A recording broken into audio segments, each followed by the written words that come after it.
மாப்பிள்ளை சம்பாவினுடைய அந்த சிவப்பு நிறம் இருக்கு இல்லையா, அந்த சிவப்பு நிறம் சாதாரண விஷயம் கிடையாது. லைகோபீன் அப்படின்னு ஒரு சத்து. அது அந்த லைகோபீன் சத்து தக்காளி பழத்தினுடைய தோல்ல இருக்கு, மிளகாவத்தல்ல இருக்கக்கூடிய சிவப்புல இருக்கு, மாதுளம் பழத்தினுடைய கருஞ்சிவப்புல இருக்கு.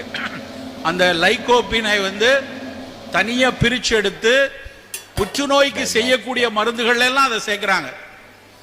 நான் விளையாட்டா சொல்லல, நீங்க போய் வால்மார்ட் கடைகள்ல, அமெரிக்க நாடுகளினுடைய வால்மார்ட் கடைகள்ல ஓவர் த கவுண்டர் சேல்னு விற்பனைக்கு முன்னால வரிசையில் வச்சிருப்பாங்க. அதுல போய் பார்த்தீங்கன்னா ஆண்களுக்கான புராஸ்டேட் கேன்சர், அதாவது சிறுநீர பாதையில ஆண்களுக்கு மட்டும் புராஸ்டேட் கிளாண்ட் இருக்கும். உடலிறவின் போது விந்துவை பீச்சி அடிக்கக்கூடிய செயலை செய்வது அந்த புராஸ்டேட் கிளாண்ட். அந்த கிளாண்ட் 50-55 வயசுக்கு மேல லேசா வீக்க வரும். அதனாலதான் நம்ம வயசான தாத்தாமார்கள்லாம் இரவுல ஒரு தடவை 2 தடவை